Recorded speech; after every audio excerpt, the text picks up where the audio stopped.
down, or a weighted average, more prices are going up and going down. But the price level, it's a construct. We use it as economists. It's important. But in a sense, it doesn't exist in the real world. What exists in the real world are individual prices. And and as we'll see later on, when we have too much or too little money, the price level has to adjust. But even when we say that, we have to remember, it's not the price level. It's all individual prices adjusting.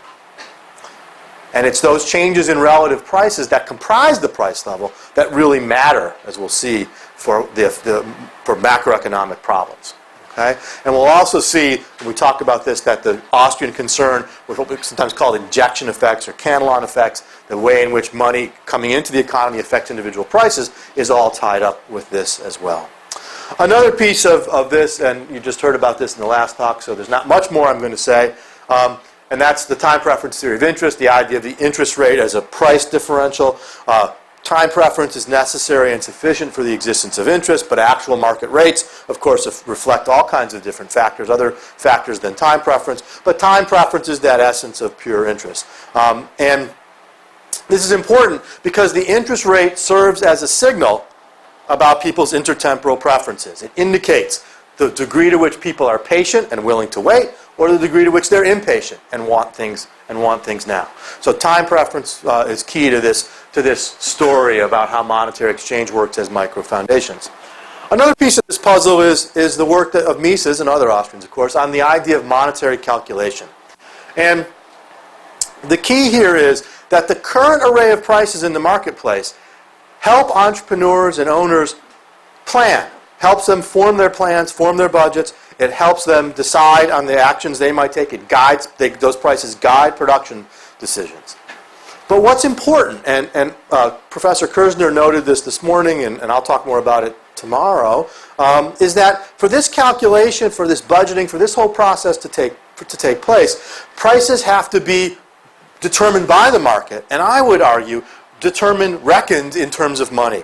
You need money as a standard but money as a medium of exchange enables prices to have a standard of comparison, ways that it's meaningful to compare this price to that price when all trade against money. This is, again, a point raised in the calculation debate, and that Mises really emphasized, was that those prices that we're calculating based on are money prices, prices that emerge from monetary exchange. And you can tie lots of other things into this as well. The whole notion of capital and planning that Peter talked about some. The idea that entrepreneurial plans are inherently future-oriented. Entrepreneurs need prices. They need interest rates to engage in that calculation process. We can talk about the capital structure at any time as being a reflection of those in-progress, unfinished plans that are based on monetary calculation. And that's why this concept of intertemporal coordination is key. The challenge facing entrepreneurs is guessing what it is that people want in the future and deciding what kinds of production processes to undertake to make the stuff that people want in the future. And so all of those decisions, the whole capital structure, is based upon monetary calculation, which is in turn based upon the fact that money prices emerge out of monetary exchange. Another bit of this, of course, is Hayek on prices and knowledge. The fact that we have monetary exchange that enables these prices to emerge also enables those prices to be socially accessible proxies for the underlying knowledge of actors. What prices do is they substitute for the detailed knowledge that people have. People have that are contributing to the formation of those prices. Entrepreneurs can look at prices and glean information from them. Use them as a proxy, as a substitute for that underlying information. Prices help this in that way. This is the Hayekian point, coordinate that process. Let me emphasize three things actually. One, it's not just prices, right? There's, I think, misreadings of Hayek that say, where Hayek says, all you need are prices. No, right? Entrepreneurs, prices are helpful, they're necessary, but they're not sufficient. Entrepreneurs still need their judgment, their ability to make guesses about the future, what Mises called thymological knowledge, their sort of folk psychology of other people. All those sorts of things are part of this process. And Hayek nowhere says you only need prices. Okay? The other point I'd make here is that calculation, this whole process of monetary calculation, is about money prices, about prices that emerge from monetary exchange. Prices that you just invent out of thin air or that are invented by a central planning board don't do the job. You need the actual process of exchange to make those prices meaningful. And the third thing I'd say is to emphasize a kind of running theme so far this week. These two things are two sides of the same process. This is not a difference that matters between these two. This is what Mises focused on was the micro foundations element, and Hayek is focusing on the broader consequences in terms of how prices enable order to emerge in the marketplace. Okay, so these two things are, again, I think, highly compatible. And finally, Kersnerian entrepreneurship is part of this process too. It's the Kersner entrepreneur. He says it's the Mises entrepreneur. It's the Kersner entrepreneur who does the job of using those money prices to formulate those plans. And importantly, the reliability of those money prices will affect the quality of entrepreneurial decision making and therefore the degree of coordination of order we achieve. To the extent that some kind of disturbance in the economy affects the whole array of money prices and makes those money prices less reliable signals, it makes it harder for people to calculate, it undermines entrepreneurship, and therefore it undermines economic performance. Okay? Everybody see that? If you have a disturbance that makes prices less reliable, people can't calculate as well, entrepreneurs can't do their job as well, economic growth suffers. And Mises wrote in his 1920 article on calculation under socialism, Mises wrote the following, this is a quote, "Admittedly, monetary calculation has its inconveniences and serious defects, but we certainly have nothing better to put in its place. And for the practical purposes of life, monetary calculation, as it exists under a sound monetary system, always suffices." And I emphasize, as it exists under a sound monetary system. Mises understood that if there's something wrong with the monetary system, that's going to affect prices, and that's going to undermine the effectiveness of monetary calculation. And so you can kind of see maybe where we're headed here, right? Which is, okay, what sorts of things will make that broad macro environment better or worse? What sort of things will undermine those prices? What sorts of things won't? And again, you can see, if you know the Austrian cycle theory and so on, you can see that this is a way to read the Austrian cycle theory, right? As how inflation undermines the signaling processes, signaling functions of prices and interest rates. Again, I'll kind of loop my way back to that. I do want to take a minute or two and compare this is, if you want to think of it, this is the Austrian micro foundations, right? Well, if you want to talk about macroeconomics from an Austrian perspective, you need to understand all those bits of micro foundations here to do so. And we can compare that to the way sort of mainstream economics, general equilibrium, talks about these issues, or at least similar ones. I'm going to just say a few things here. In a general equilibrium world, it's very, very difficult to talk about money in any meaningful sense. One reason is that the assumption, in at least the canonical general equilibrium models, is that all goods are equally liquid, that all goods are equally tradable. And if every good is equally liquid, equally tradable, equally marketable, there's no way to generate a meaningful money. Remember, Menger's story depends upon people realizing that some goods are more marketable, more easily saleable, more desired than others. But general equilibrium rules that out, at least, again, the canonical models rule that out by assumption. And so it's hard to generate money in a general equilibrium model. And therefore, also in a general equilibrium model, whatever the prices are in that model are not money prices. They're prices that emerge somehow a different way, which I'll come back to in just a minute.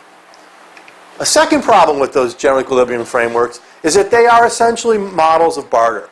Okay? At best, money, if you want to call it money, is what is called in those models a numeraire. It's the one good we separate out and in essence use as our standard of comparison against all the other goods to talk in terms of relative prices, right? If you, again, know these models, it's Py over Px, and we decide that we're going to compare all the other goods to X, and therefore we have at least something we're comparing everything to. It kind of looks like what we were talking about before. But notice there's no real exchange here. And in fact, in general equilibrium models, prices are set before exchange takes place.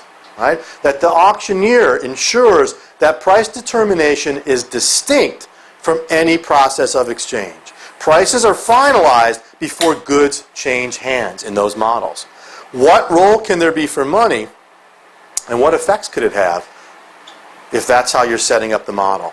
For Austrians, prices are emergent phenomena. They derive out of monetary exchange rather than being parameters to decision making.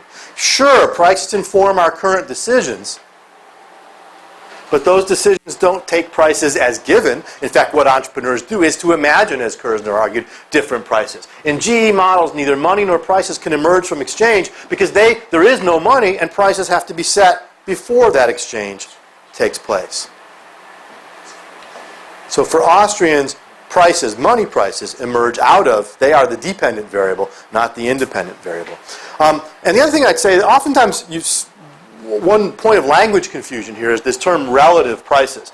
We Austrians like to talk about relative prices too. In GE models, they talk about relative prices, but it's always, again, this sort of notion of PY over PX, right? The price of one good in terms of the other. For Austrians, relative prices are still money prices. We're still concerned about comparing the prices of good X versus good Y, because what matters is how expensive one thing is against another. But we recognize that those are money prices. They're prices that have emerged out of monetary exchange. And the only way we can really know that those prices are meaningful is because real people have traded real goods against real money to generate those prices. The last point I make, again, this is one you've, I think, heard already. In the GE models, what we have here is maximization, not monetary calculation. Okay?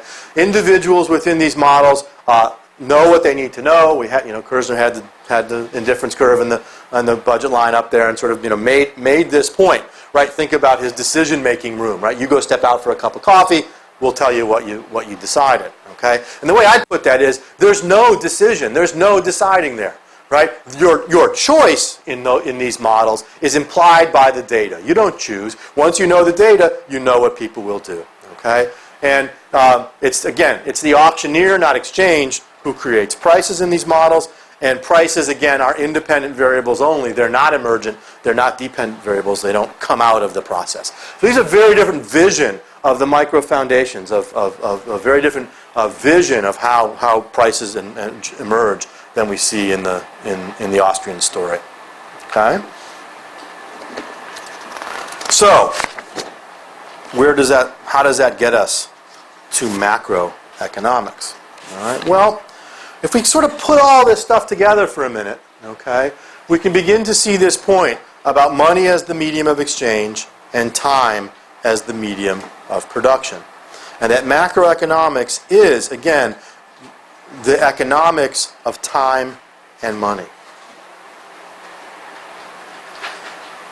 When we say money is the medium of exchange and time is the medium of production, what's, I think, powerful about that is that we normally think about production and exchange as being micro phenomena. One of the great micro textbooks of all time was Alchin and Allen's Exchange and Production, right? That's microeconomics, okay? But the point Austrians emphasize here is that production activity, because it takes place through time, has macroeconomic implications. Specifically, both money and time are pervasive across the entire economy. Every act of production involves time. Every act of exchange involves money. And therefore, time and money link our micro choices with macroeconomic outcomes. They're pervasive across every element of the economy. So they're about micro choices, but they have macro, system-wide, economy-wide implications. And more specifically, where do money and time intersect? Where's the place within the economy that money and time intersect? And the answer here is in the banking system and the capital structure. And I think this is a really, really important point. And this is a point that you'll hear Roger Garrison make in his 2 lectures later in the week. But let me sort of preview it now. Okay? Think back for a moment. I assume you've all had it. Think back to your intermediate macro theory course. Do you remember what the one bit of microeconomics you did in intermediate macro probably was? The market that links micro and macro in most neoclassical models? What was it? Probably did it early in the semester. is the one bit of micro. Labor markets. Who said labor markets? Give yourself a gold star. Labor markets, right?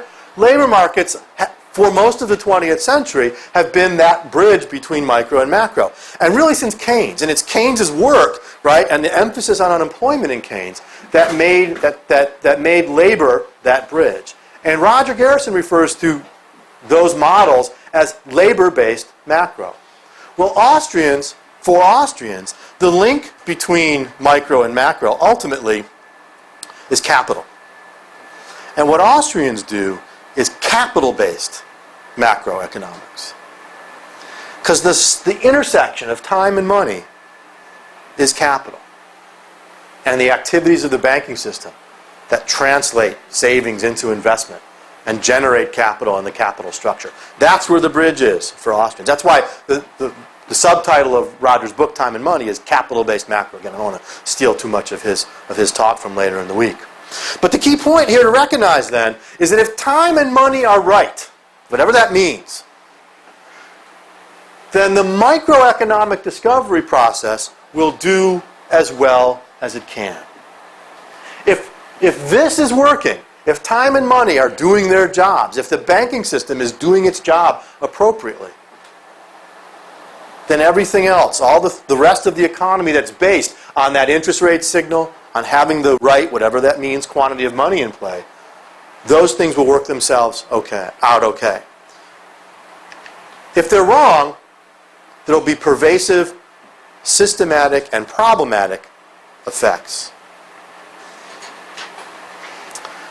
Later in the week, I'm going to do a talk on inflation that will explore this in a lot more detail even than I'll talk about today. But if they're wrong, you'll have these sort of pervasive, systematic effects. Another way to put this is that macroeconomic error has microeconomic consequences. One of my favorite Roger Garrison quips is that there are macroeconomic problems, but only microeconomic solutions. And that quip, by the way, has never been more policy relevant than the last 9 months. Right? If you think about all the ways in which people think we need to solve this recession through macroeconomic, and we need more consumption, more this, more that, when in fact the problem is prices are wrong. Okay? We'll need to allow markets to adjust themselves at the microeconomic level. The problem here is the microeconomic distortion of resources. Where monetary exchange and the use of capital characterize microeconomic processes, fluctuations in money and in interest rates will have macroeconomic effects. But the effects of those errors will be at the micro level because they affect the calculation process that makes use of those prices and all the entrepreneurship and so on that flows from that. And a misleading interest rate will affect the way in which entrepreneurs engage in that calculation. What you see here is when money and time are wrong, when we have macroeconomic distortions, they disrupt the microeconomic price coordination process. All macroeconomic disturbances are ultimately caused by problems with money, that money-time nexus. Okay? And all are agglomerations of microeconomic errors. If you think about the Austrian business cycle theory story, what is it but a sequence of microeconomic distortions that come from a macro disturbance? And this Austrian focus on monetary calculation and the epistemic property of prices provides us with a better, I would argue, micro foundations for macroeconomics. So what does this suggest then in terms of sort of thinking about policy? Well, I think what it suggests is that when we think about money and time, when we think about capital markets, when we think about monetary policy or monetary institutions, that the first rule should be, first, do no harm.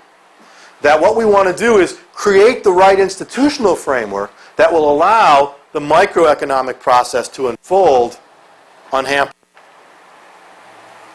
But then the question is, okay, how do we know when money's right? What does it mean to say we have the right quantity of money? And how will that affect interest rates and so on?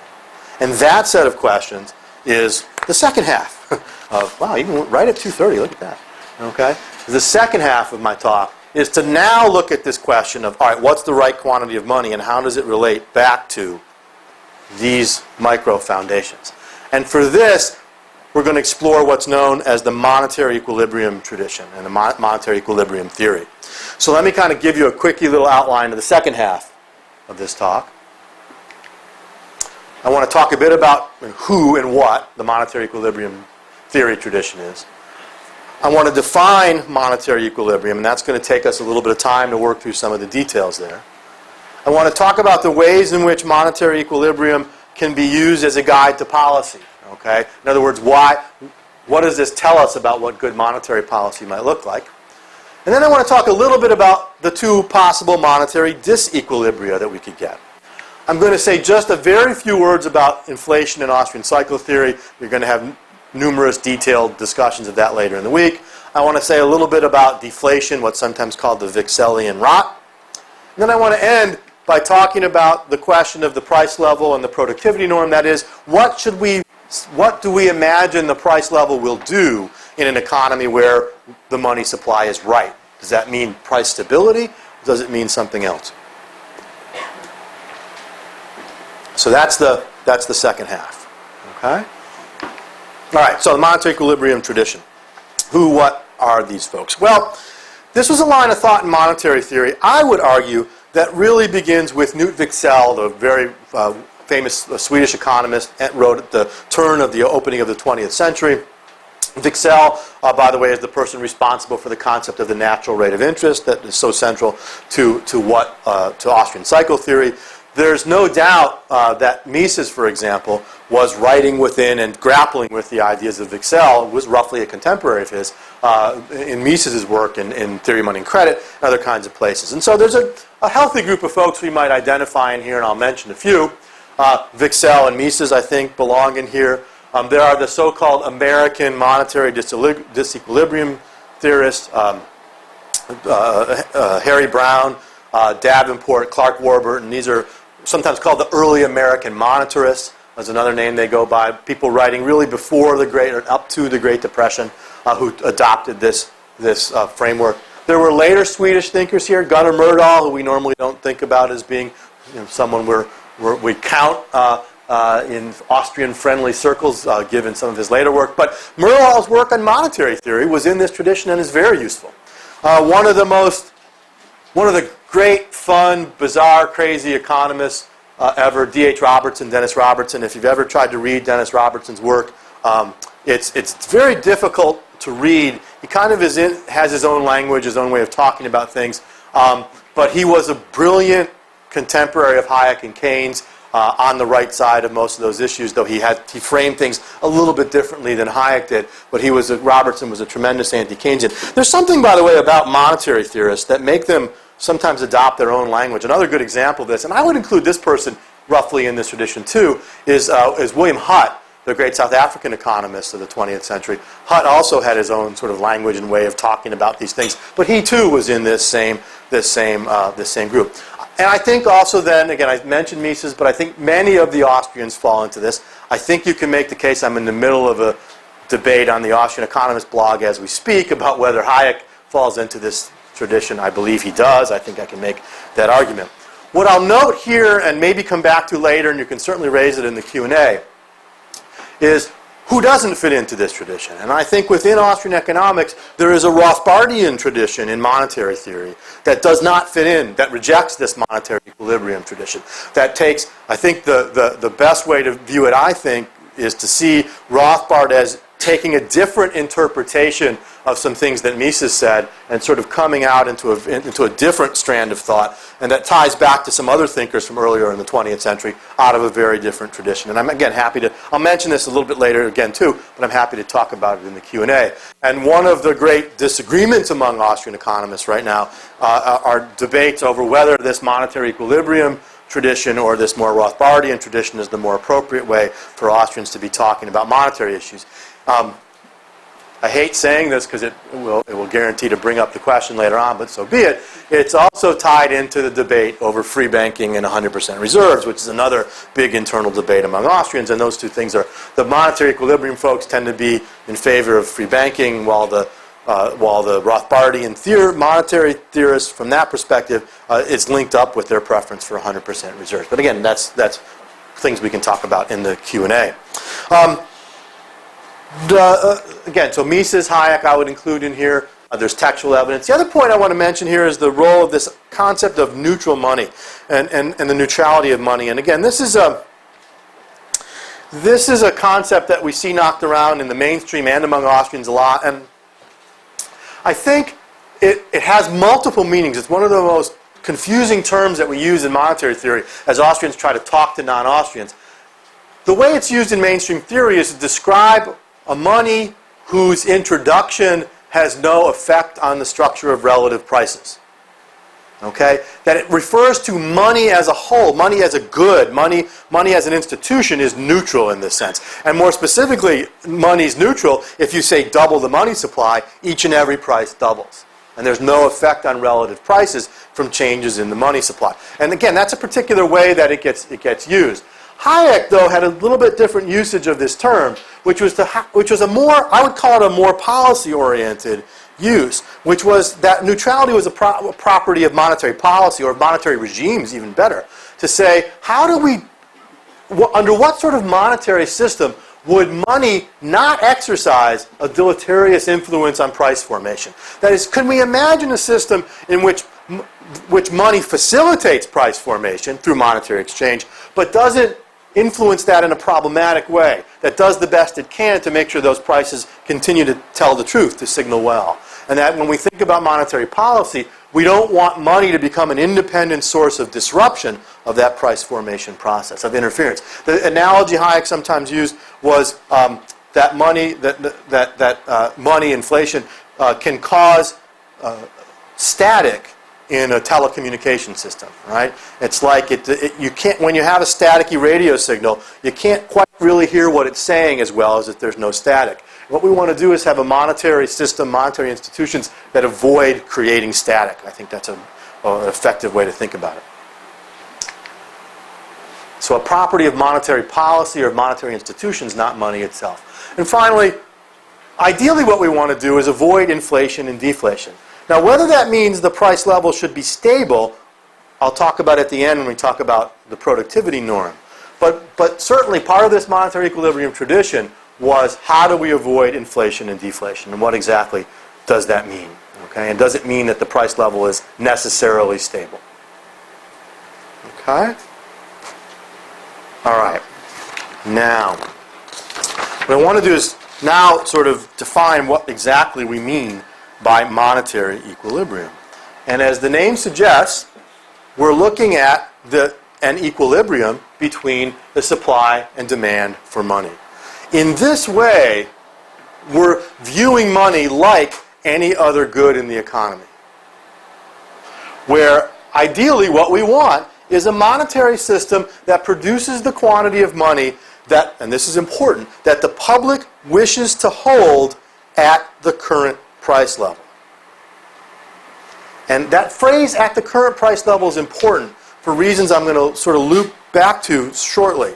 Because you might, again, if you've read other Austrian stuff or other kinds of things, you might have heard the argument made that any quantity of money is optimal, right? That any quantity of money can serve the needs of the economy, of the public.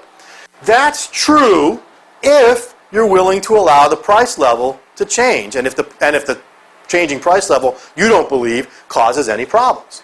Think of it, I mean, in one sense, right, if we doubled the money supply in the United States, which we've basically done over the last year by some measures, but suppose we doubled, in your pockets and your bank accounts, doubled the money supply, right? I could say, well, that new money supply, that's optimal. It'll work just fine as long as we allow prices to double as well. And you wise say, whoa, hold on a second, right? Isn't that a problem if we allow prices to double? Yeah. Okay, what if I said, well, we could get by with half the amount of money if if we're willing to allow prices to drop in half. And I would say doing that would be problematic too. Okay? So this definition says, look, given the price level, right, given that we don't want those dramatic changes in the price level, how much money are people willing to hold at the current price level? That's how much money we should be supplying. That's what the monetary system should be doing. And the other point I want to make here is that the demand for money, so actually let me back up for a second. My point about the price level changing is that monetary disequilibrium is a short-run phenomenon. Once you allow prices to change, you'll always get back to a new equilibrium, and I'm going to show this graphically in a minute. Okay? But monetary disequilibria are short-run. Eventually, prices will change, and when prices will change, as I'll show, you'll get back to some new equilibrium. The problem is that all the bad stuff happens while in those price changes. That's the point we're making before. We don't want money to be an independent cause of changes in prices. That's where problems are derived from. The other point to make real quick, just a reminder, is that the demand for money is a demand to hold real money balances. You demand money when you hold it, not when you spend it. If you ask me what's Horwitz's demand for currency right now, I'm going to take out my wallet, I'm going to count $81. Okay? That's my current demand for currency. If I go down the street and buy a tank of gas, I'm reducing my demand for money, increasing my demand for gasoline. Same with your bank account. Right? What you keep in your bank account is your demand for money. When you spend it, you reduce your demand for money because you're increasing your demand for something else. So again, what do we want? We want the supply of money equal to the demand to hold it at the current price level. And by the way, this point about money demand is a key, one of Mises's key advances in monetary theory is understanding this cash balance approach to the demand for money. If you're interested in these things and haven't read Theory of Money and Credit, that should be near the top of your reading list. Much of this is in there, and much of the Austrian understanding of monetary theory comes out of that book. Equality between the supply and demand for money, that is maintaining monetary equilibrium, implies, I'm going to argue, that the market rate of interest is equal to the natural rate of interest. And again, I'll define those in just a second.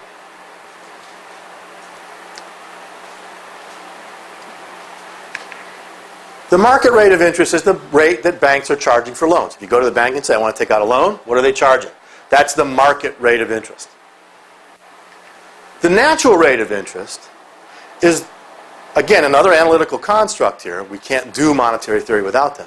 That's the rate of interest that reflects people's underlying time preferences. That's the rate of interest. The natural rate is the real fact of people's patience, of how much people are willing to wait or not wait. What are their real time preferences? And you can see, right, that we ideally want an economic system in which these two things are equal. Why? Because then the actual rate being charged, and again I say the rate, but we know there's an array of different rates of interest. But the rate of interest being charged, if these two are equal, the rate of interest that banks are charging is accurately reflecting people's underlying time preferences. That is, the market rate is a reliable signal about those underlying time preferences. That's what we want. And what I want to argue is if we get this right, we're going to also get that right. Okay? And the key to seeing that, the key to understanding that, is that what banks do is that banks intermediate time in the form of money. We cannot trade time with one another. And if you want to think about it this way, if you're someone, if you have extra resources and you want to save, okay, you're willing to wait. You don't want to consume all your resources now, right? If you're willing to wait, what are you doing? You really want to sell some time. You want to give up time. You want to give it to someone else. You don't need it because you're willing to wait. And then there's all these entrepreneurs out there who would really like to get some time. They'd like to move resources closer to them in time so that they can invest now. They know, they hope anyway, that they'll have proceeds later on to pay off the loan. But those are the impatient ones. They want stuff now. You are willing, let's say you're a household with savings, you're willing to wait. So we want to organize a trade. We'd like to be able to trade the time I don't need for the time the other person needs, but we can't literally trade time. How do we do it? We do it in the form of money. By my putting money in the bank, I give the bank resources that it can then transfer to the borrower. Right? In essence, I've said, I'll wait, take my money, give me interest. Right? The bank, or the borrower says to the bank, gimme, gimme, gimme, I need resources now. Bank does it, charges them interest. That's how financial intermediation works. But the thing you have to remember from an Austrian perspective is that the money changing hands isn't really the key. The key is that we're moving resources through time. And that's why the banking system, why Austrians spend so much time talking about the banking system. It's in the banking system that interest rate signals get generated. Time is the medium of production. And it is through money that those can be influenced. It's the existence of money that allows the separation between these two things. We don't talk about the market price of shoes and the natural price of shoes, right? Money markets, this is, again, about money being different in this way, right? Or time being different, right? But we can't trade time directly, and so we have this process where it transforms into money, but that allows leakage to slip in, right? This is Hayek uses the language of loose joint. It's like a loose joint here, right? Again, Roger will talk a lot more about that. But that's one way of looking at this.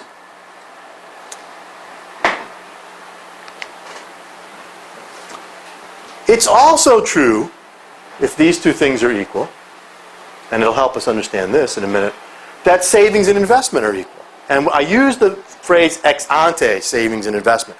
That's desired savings and investment. And one of the reasons I use this is, again, everyone's taking intermediate macro, okay? When you think about intermediate macro for a minute, what are the two curves in that old model that you talk about? There's the LM curve, IS curve, okay? IS is investment and savings. What's the key assumption to define the IS curve? Who remembers?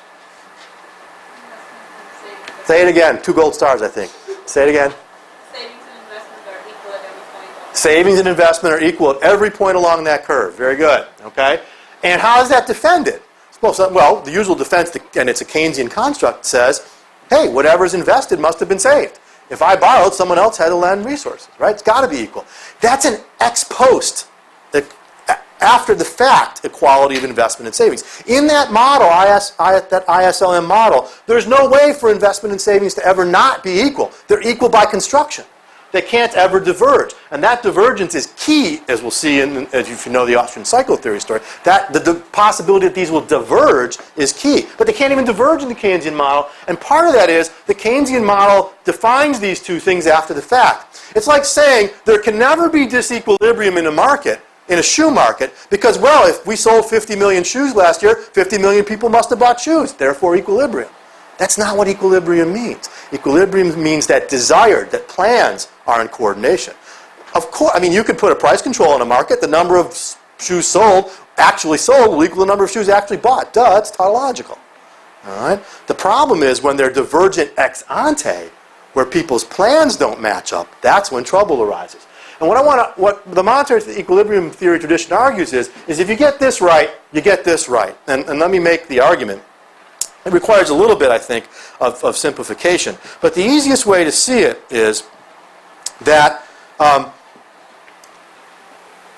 the demand for money, understood as a demand to hold the liabilities of banks, that is, to have money in a checking account, or in the old days to have a banknote, right? But think about money in your checking account. That's a liability of the bank, okay? That as you put more into that account, as you save more, you're holding more money. So there's a link between your savings, your supplying loanable funds, basically, and your holding of money. In turn, when banks provide funds to entrepreneurs for investment, they're creating money. That the money supply has a relationship for the funds available for firms to use for investment. If the banking system is doing this, matching the money that they're producing with the public's demand to hold it, by implication, with some simplifications, by implication, they are turning the public savings into the desired amount of investment, again, at the current interest rate. All right? So that there is a link between these two things and these two things. This is one of the more complex and somewhat controversial claims here. But if you think about money not as currency today, but as bank liabilities, checking account dollars, as you save more, you're holding more money. That allows the bank to create more for investment. So if these two things are equal, these two things are equal. And if these two things are equal, the market rate and the natural rate are equal. If ex ante savings and investment, if people's plans are in coordination, that means the actual rate of interest is accurately reflecting their underlying time preferences. So in monetary equilibrium, these two things are equal, these two things are equal, those two things are equal. This implies the other two.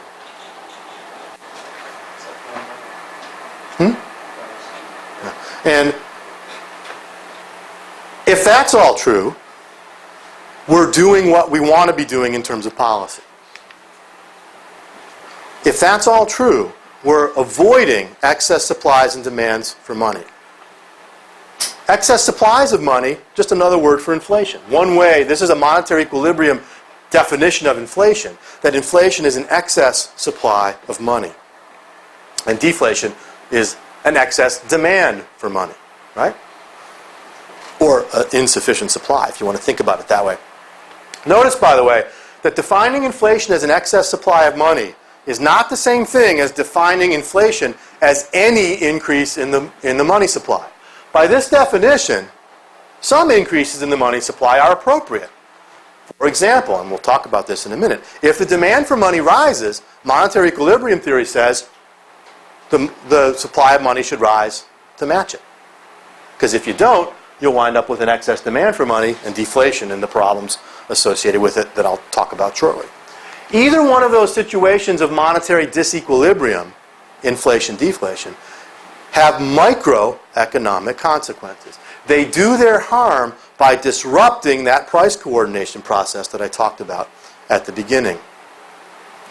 And the key to seeing this is the following. If you have an excess supply or demand for money, there's two ways to solve that problem. One is to allow the price level to adjust. That's sort of what I suggested earlier. But the other is to change the nominal supply of money to remove the problem. If the demand for money goes up, and I'm going to show this graphically in just a second. If the demand for money goes up and now exceeds the supply, you got two choices. We'll see. You can allow the price level to fall. That'll even things out. Or you can increase the nominal money supply as a response. Two possibilities. What the monetary equilibrium theorists argue is that price level adjustments are the worst of those two solutions. Neither one's perfect, okay? But these are the worst of the two because they're socially costly, because what they involve are serious relative price changes and other systematic effects that we can talk about too. That price level adjustments are much more problematic, goes the argument, than nominal money supply adjustments. All right? And let me show this graphically. This is my one bit of fancy technique for the week. And hopefully that'll help maybe clarify this. Okay? What we have here along the horizontal axis is money. We can talk about supply or demand here, but M for money.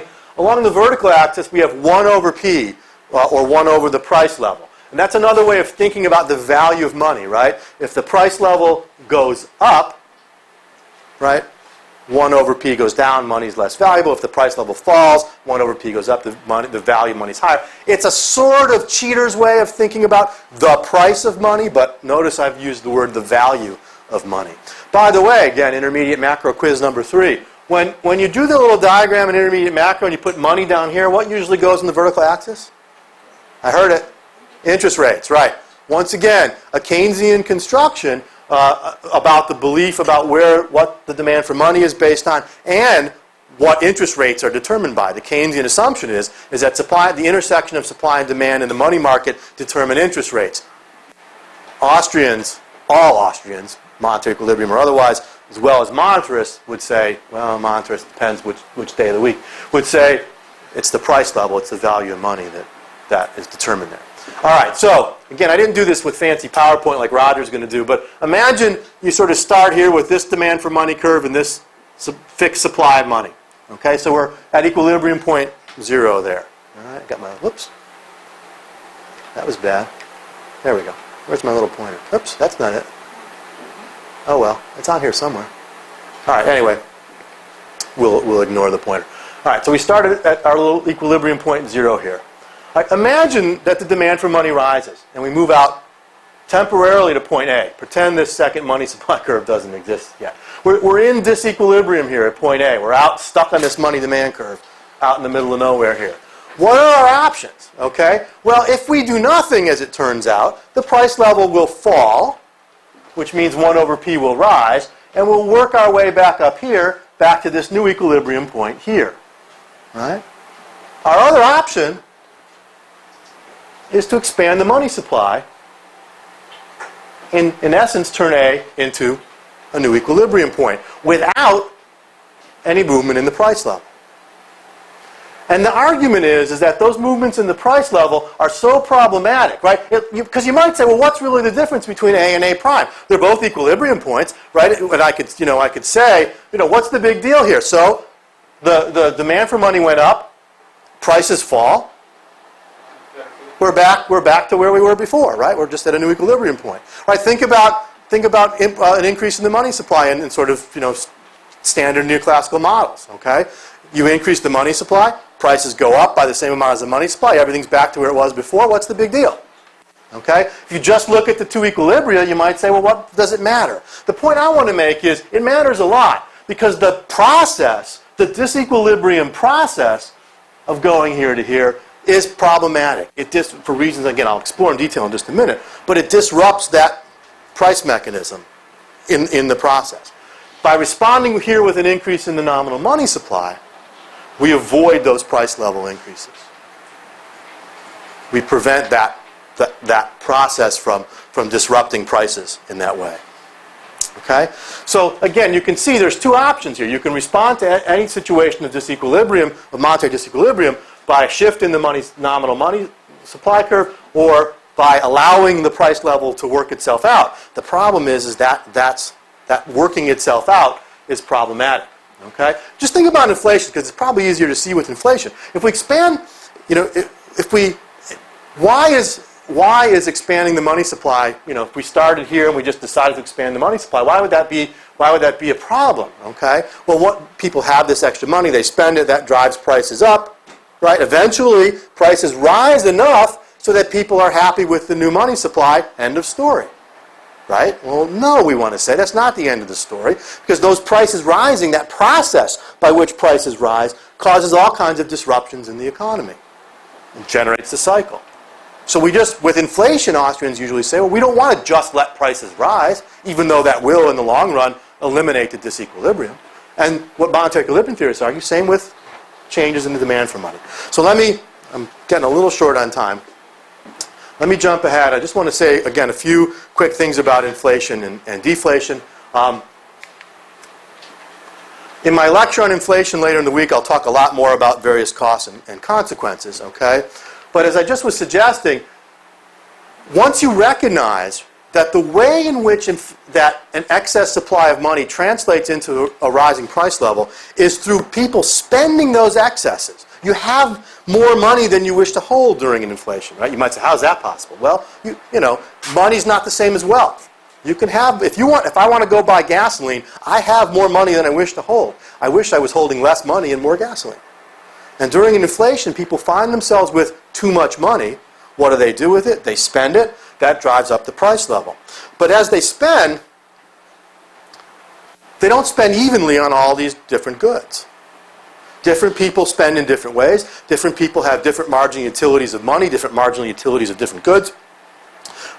Money, the particular path that money takes, will be all over the place. And that means that not all prices will be affected the same. Some prices will go up by a lot, some by a little. That changes relative prices. That makes some goods look more profitable than others. Resources get deflected into some goods, not others. And all of a sudden, the whole economy, as a result of this inflation, begins to turn. And Mises referred to this as a price revolution. I think it's a wonderful phrase. This price revolution means that the whole economy is going to change. That all of these movements in prices mean that all kinds of resource reallocation and misallocation. Again, I'll talk more about that later on. And Roger's going to talk about Austrian cycle theory, which is one particular story here when we start to think about what this does to the interest rate and how that affects patterns of production. that emerge out of this as well. One thing I'd say here real quickly, two things I'd say. One way to think about the Austrian inflation story is that prices don't change perfectly and smoothly, right? Prices move in this ragged way during inflation. I like to say they're sticky upward, okay? Which is a weird thing to think. We talk about sticky downward prices. These are sticky upward. They don't all move just the same exact way. It's not a smooth upward movement. That's what causes the resource misallocation. The other thing I'd note here, by the way, is that you can get all the same effects if the demand for money falls significantly against the constant supply of money. You'll have too much money out there.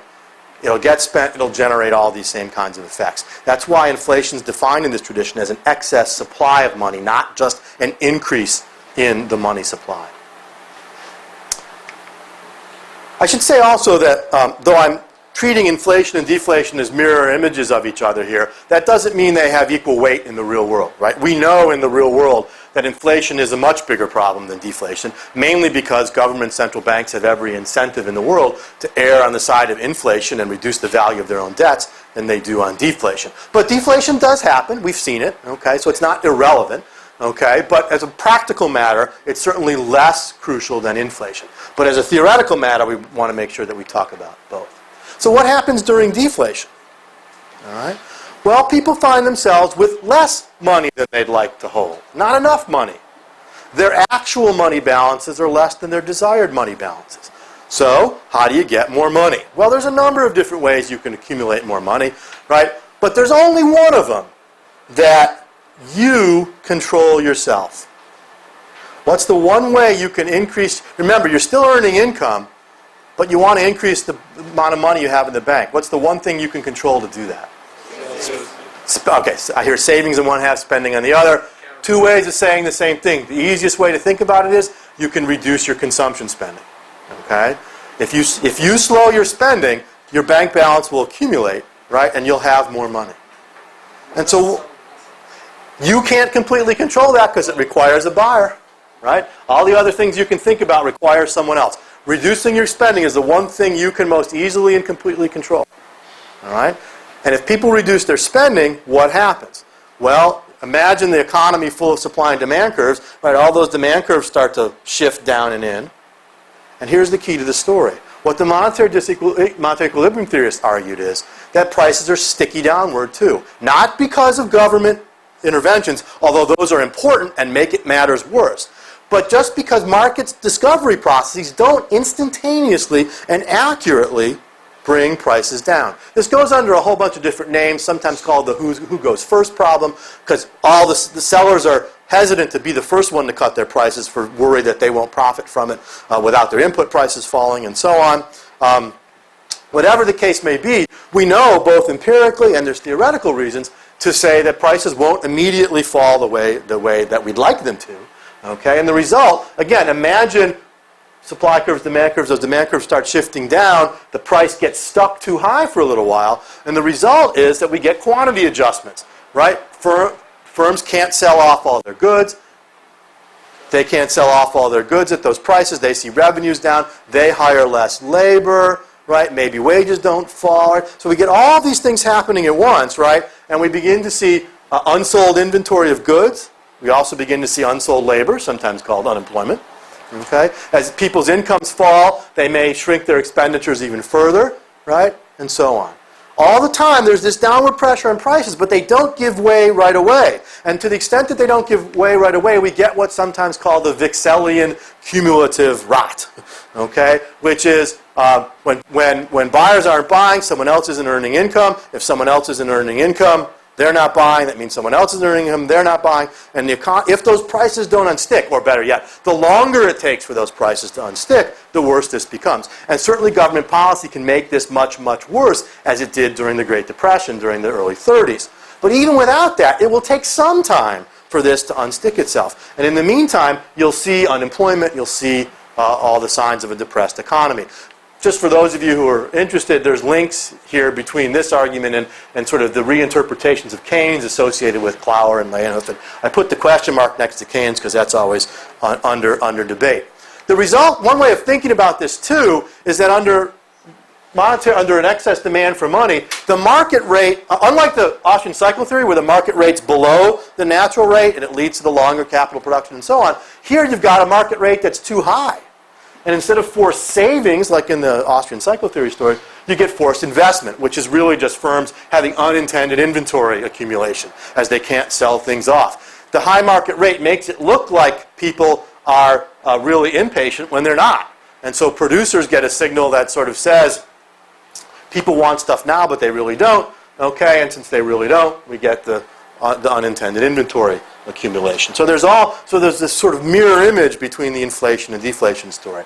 Last thing I'll mention with deflation, since I'm not going to talk about it in the detail that I will with inflation later on, is that deflation can be problematic in the following way. All the things that happen as a result of deflation can lead people to demand action from the political process. People see their incomes falling, they see unemployment, they see all these things happening, and they may easily, and again, Great Depression is one example here, turn to the political process to intervene in all kinds of ways that will only make matters worse.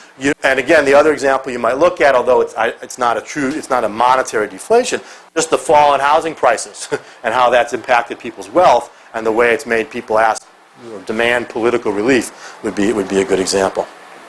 Okay. Last thing I want to say, and then we'll open for questions, is a little bit about the price level. Does monetary equilibrium imply price level stability? No. If you're in monetary equilibrium, that is, if you're maintaining that supply and demand for money equality, and doing a decent job of it over time, the price level will move inversely to factor productivity. That is, as the economy gets more productive, as labor and capital get more productive, and we can produce things more efficiently, we should see the price level slowly decline. We saw that in the late 19th century in the United States, a period of relative monetary stability. Okay, and you need only think about the ways in which the prices of technology and electronics have declined over time. We should see that across the entire economy. This is what sometimes is called good deflation. And I want to distinguish it from monetary deflation, which is that excess demand for money we were just talking about.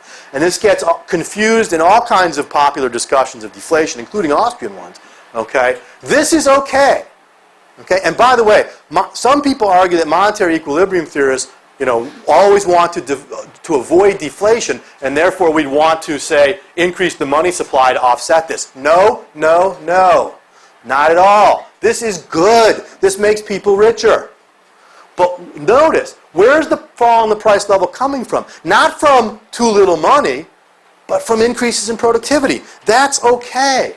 The fact that productivity changes don't happen across the whole economy, but happen in particular places at particular time, makes it possible for entrepreneurs to sort of incorporate those into their activities and lower prices. You don't have the who goes first problem here because it's not happening to everybody at the same time. It happens in individual markets to individual production processes as we get better and better at doing things. So this is different from the excess demand for money story. One way to think about it is, here, the falling price level or falling prices is intended by entrepreneurs. They want to cut prices because they can do it now because their factors are more productive. It's not a hoped-for emergent outcome as it is under the excess demand for money scenario. And this creates problems about how you get the outcome you'd like to have.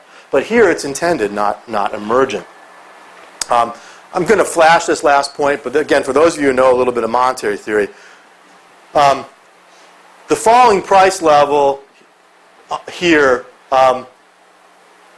will increase people's income and increase their demand for money. But what it doesn't do is increase the velocity of money. It increases the absolute demand, but not income velocity. And it's income velocity that matters for maintaining monetary equilibrium. So some critics have said, well, wait a second, won't this cause the demand for money to increase and won't you have to respond to that? No, there's that difference between absolute money demand and income velocity. It's really this that we're talking about.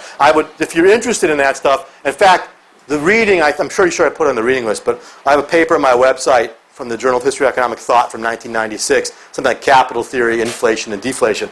This is really a sort of summary. The second half of this is a summary of that. And if you want to read more, that's worth reading. I think I posted the full version, which has a criticism, and then my response to the criticism, which deals with this issue. And rather than go into detail on that now, I'll let you investigate that on your own time. Whew. All right, I'm going to stop there.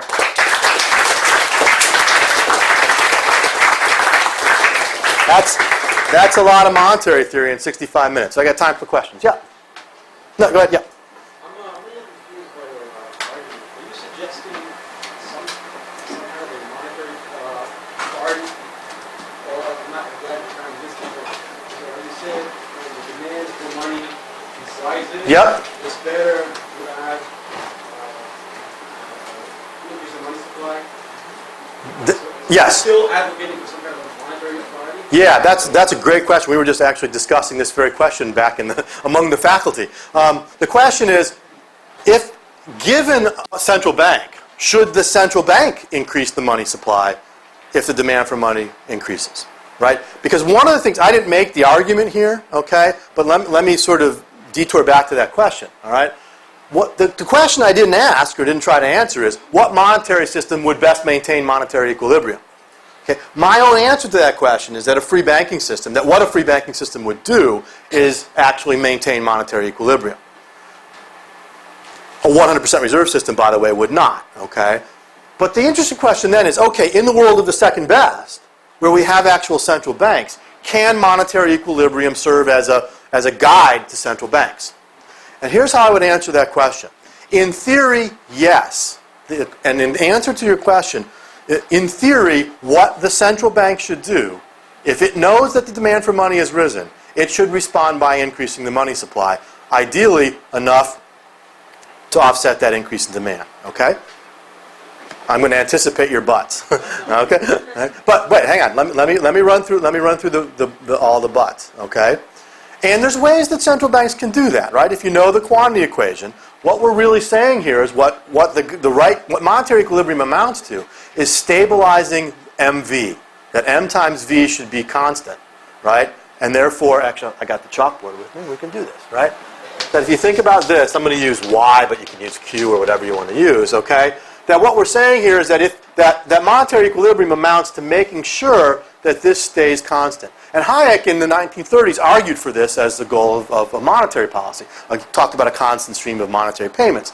And what that implies, by the way, of course, that the right side will stay constant. And another way of viewing that in terms of the productivity norm idea is that as we grow, the price level should fall, right? And this side will stay constant. What central banks can do in theory is target nominal GDP. If the central bank can target this and keep that constant, by implication, it's keeping this constant. So in theory, yeah, that's what the central bank should do. Now question, in practice, can it do this? Not so clear. Okay? In practice, can it know when the demand for money has risen? Maybe, maybe not. In practice, can it know how much it's risen? Probably not. In practice, if you give it the power to respond by increasing the money supply, what assurances do we have it will use that power only for good? Okay? And if you don't believe that, you can look back to September and October. All right? Should Ben Bernanke and the Fed have injected all this liquidity into the banking system? Okay? Interesting question. From a monetary equilibrium perspective, the answer might be they should have injected some, right? It seemed like the demand for money had risen quite a bit, and the genuine concern that we would have a true monetary deflation was on people's radar, especially Bernanke being a student of the Great Depression. So perhaps he should have done something. Did he overdo it? Hell yes. Okay? And now are we in a big difficulty trying to undo it? Bigger hell yes. Okay? So this is a problem of policy making in the world of the second best. Okay? And I don't have, I think there's trade-offs all around here. I think I can imagine situations, last fall being one of them, where I would be willing to say that the central bank needs to respond and should be trying to do this, even though I know there's a pretty significant margin for error. Should be doing it on a regular basis? Probably not, because the cost of its errors are greater than the cost of its inaction. But perhaps in the fall, and again, I'm saying perhaps, in the fall, the cost of its inaction might have been greater than the cost of its errors at the cost of its errors at the time. Though I think in retrospect, it may well be that it's, again, to the degree it was overdone, may well be worse than having done nothing. Had it done the right thing, yeah, but can it do the right? So there's all these kinds of questions. So in theory, yeah, this should guide central bank policymakers. But the problem is, central banks as institutions are structurally incapable of getting to this in a reliable way. Are we better off by just instructing the central bank to do nothing, to follow a monetary rule? Perfectly reasonable debate about what the appropriate central bank policy is. Does that, a quick follow-up? Yeah, but part B is, what about the part that if I'm increasing the demand for money, why do we need to react? If I'm increasing my demand, if I'm lowering my demand for hot dogs, why do you have a central bank that is increasing Right. the amount of hot dogs, that's what the hot dogs stand go out of business? Okay. That seems to be what they're advocating. No, it's not. And here's the difference, okay? You got to take the central bank out of it for a moment and say, why, if there's an increase in the demand for money, wouldn't we want whomever is in charge of money to produce more money? With hot dogs, okay, what happens? There's an increase in demand for hot dogs. What happens? The price of hot dogs goes up, okay, and the normal market mechanisms work there. Why? Because we have a price of hot dogs that can adjust when we have a disequilibrium, when we have a change in one of those curves. Think of it that way. With money, there's no one price of money that can adjust. When the demand for money changes, the only way to solve that problem without increasing the money supply is by an economy-wide change in prices. And this is the core of the argument, okay? That economy-wide change in prices is highly problematic. The price level can't just fall without significant social costs associated with it. And the argument that monetary equilibrium theorists make is that a system, I want to phrase it really carefully, a system under which the supply of money could be reliably counted on to respond to those changes in demand would be much preferred over a system in which we allow the price level to bear the burden of adjustment. Central banks don't do that very well. That's why I want to pull the central bank out of your argument. Because once you put the central bank in, then the central banks aren't very good at doing this. Okay, free banks are.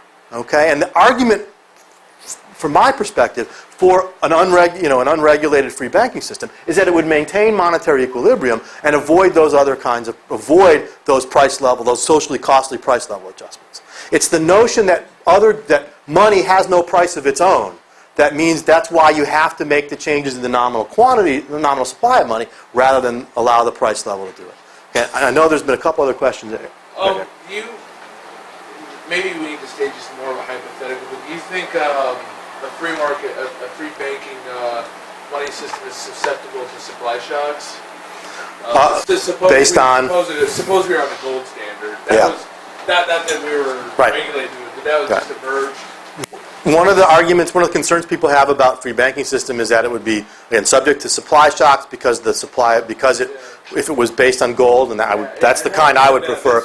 Yeah, that if there are changes in the supply of gold, that would have major impacts on the money supply. Yeah. I think the response to that is that historically, the systems we know that were closest to free banking were able to survive on actually very small amount of gold in the system.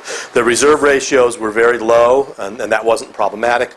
For the most part, people were willing, the actual demand for hand-to-hand gold wasn't very big because the banking system was reliable and safe and people trusted the liabilities.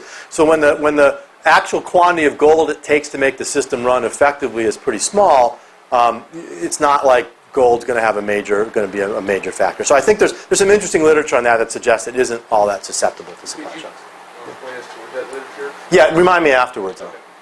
Yeah. This might be a silly question, but I'm not clear how the free banking systems can maintain the equilibrium. As an individual depositor, my interest is not in this large equilibrium. It's in the safety of my deposits. It's in not having my deposits watered down. So won't competition just drive everyone to not produce more money because people take their money out of banks that increase money supply?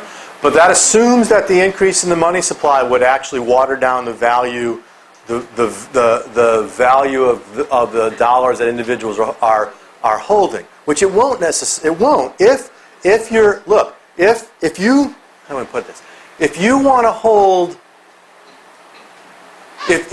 hold more money, okay? And you're reducing your expenditure in order to do that, okay? And then you're having all these other problematic effects. But the banks respond, which free banks would, by saying, oh, our customers want more of our money, we better produce more. You're not watering down the value of your dollars. You're keeping it where it was, right? You're preventing those problematic changes in the price level coming from money. Again, if the drop in the price level comes from us becoming more productive and efficient, the value of your dollars are going to rise. That's good. We shouldn't offset that.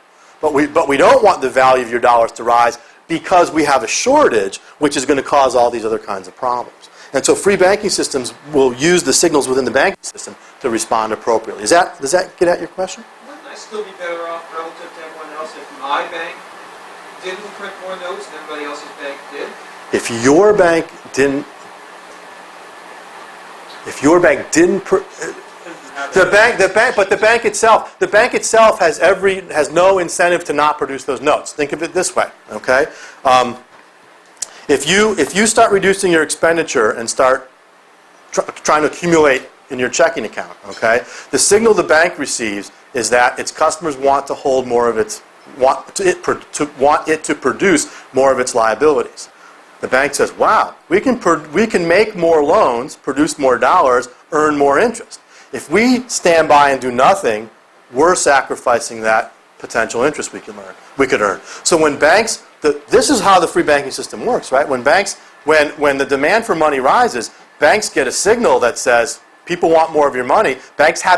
There's the signal. They also have the incentive to produce more, which is the interest they can earn by generating that money through the lending process. Okay? I know there's a bunch of hands here. In your free banking scenario, are people allowed to discount the value of notes from individual banks? Absolutely. So then, if they're allowed to discount the value of these notes, then I'm not sure, the demand for holding money that you're talking about seems to me a demand for holding purchasing power. So if just printing more notes, first of all, assuming that you distribute them equally to everyone, so that no one's being... Hold that thought, taken. yeah. But if this is the case, it doesn't seem like you're actually doing anything unless people are deceived about how much you're changing, how much more you're printing. If they're allowed to discount the value of your notes and you double the nominal number of notes, well, right. Then we discount it 50%, then nothing has changed. Well, right, but two things. I think the reason, remember that the individuals who are restricting their expenditure will eventually be successful, even if you don't, by restricting their expenditure, their bank accounts really will rise, right? I mean, at some point, right? Either they'll rise and not because they'll get it someone else, or because eventually prices will fall and the real purchasing power of their dollars will rise. So eventually they'll be successful, It right? just seems to me that without deception, there's nothing that changing the nominal value, the number of notes or anything that it affects purchasing power at all, unless you're deceiving the depositors and distributing the new. But no, I don't think it's a matter of purchasing power. It's not that. I mean, it is true that the money demanders care about the real purchasing power that they're holding, but they want to hold. When velocity falls, they want to hold more dollars relative to their income, right? So purchasing power. Right. Well, yeah. I mean, yes, yeah. But relative.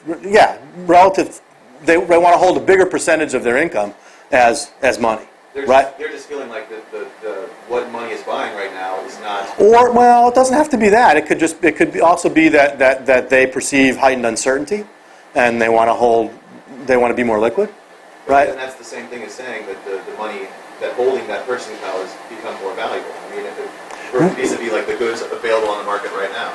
Yeah, although I was thinking of purchasing power more in terms of them wanting to compensate for price changes. Let's talk about this some more after. I want to make sure I get a couple more questions. And whoever here, yeah.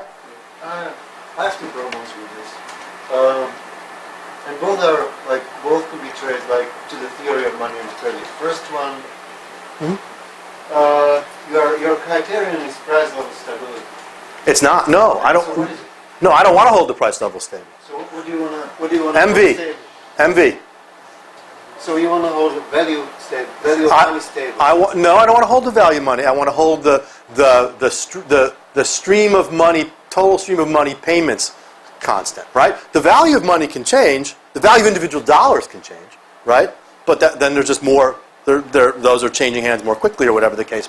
I mean, whichever way it goes. What monetary, I don't want to make it about me because this isn't just me. What monetary equilibrium theory argues is that M should respond to changes inversely to changes in V. So if income velocity rises, that is, people are demanding less money, then we reduce the money supply, hold this constant. If you hold this constant, that implies not price level stability at all. The argument here is not to offset changes in the price level, but with the money supply, but to offset changes in velocity.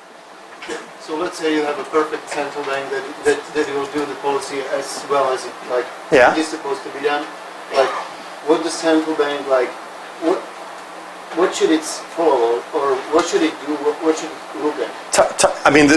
The argument that again monetary equilibrium theorists. Yeah, I understand what you're saying. Right? Monetary equilibrium theorists disagree on this, but the dominant position is to tell the central bank to target nominal GDP, to hold this constant. If you hold this constant, by implication, you're doing this.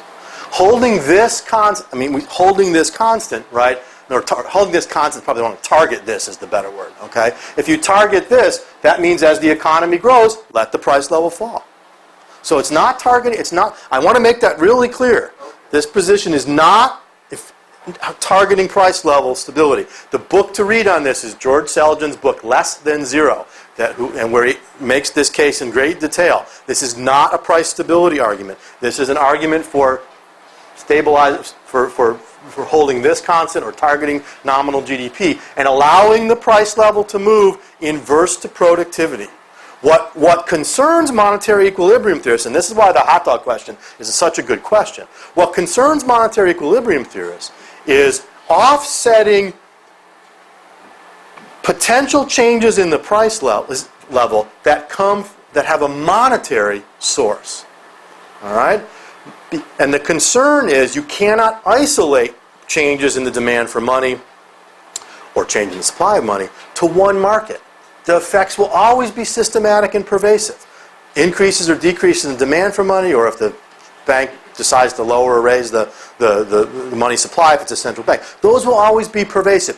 We want to offset those, not per se because we want to target price level stability, but we don't want because we know there's problems associated with allowing the price level to bear the burden of adjustment when you have monetary disequilibria. Right? That's the key point. It's perfectly fine to allow the price level to fall as we get more productive, or conversely, we get a whole bunch of 9/11 attacks or something and destroys a lot of infrastructure. Yeah, price level should rise. Let it rise. Stuff's more scarce. Okay, that's the story there. I think we got time for maybe two more, 1 and 2. So. Okay, well, personally, I think that the biggest experiment we had in private banking and this type in the United States in the early 19th century proved very damaging to individuals' income and resources, and all around here. Anyway, I can't go into that much detail. I just finished writing a paper about it, but what I see this as is, first of all, I have several problems. First of all, exactly defining what Y is, exactly defining what P is, exactly defining what M is, and trying to do all these finaglings instead of just is problematic. And this is one of my biggest. I could see a free market solution to this, but this is one of my biggest things about what government should really do, and that's prevent fraud in money. And that when people have a certain amount of money, they should only be able to loan out that amount of money. They shouldn't be able to loan out additional, just like the basic coin, and making the coin worth less and less. When you increase the money supply in fractional reserve banking, then it's masked because you have increasing productivity over time because people are making technological advancements and their goods are increasing. But what happens is that people who are the money lenders transfer money and wealth to themselves, transfer wealth, actual value of goods and production themselves and away from poor people on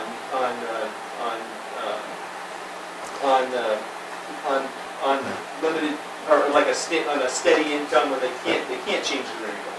And I don't see any problem with inflation at all. I mean, I know that they've got this idea about if it goes down below a certain point, then you have all, the earthquake, the Y2K will happen, everybody's computers will stop and everything like that. But all I see is that when computer prices go down, everybody benefits. And there's no reason to worry about having to pay people to take their money, because there's always a time preference of money. So the interest will never go below zero. Right. I think you're. So I think it's a big shimmer. And Well- it's to keep people involved in messing with the money supply and having a need for centralized banking or even allowing people to do all this money finagling like John Law and everybody in his. I think that last part in particular is a really unfair characterization of the argument here. Let me go back to the first part, okay? First of all, I think the supposed unregulated banking of the early 19th century was not unregulated at all. It was very heavily regulated in all kinds of ways. And there's all kinds of historical research, some of which is my own, looking at the banking systems, the state-level banking systems, and the federal banking system in the 19th century. And that's specifically between 18. Yeah, I know. 1830. Yeah, I know. Yeah. Again, there's always fraud out there. Okay, but the kind of I think what free banking folks are talking about is a very different thing than the systems we've seen. Any system we've seen historically, at least in the United States. Other countries have had systems much closer. I think you should look at some of that, the historical work done by the free bankers. That and there's a number of other examples. That people were just not aware of that. It was being masked by. Well, and I think there's a different argument there, and the whole question of whether fractional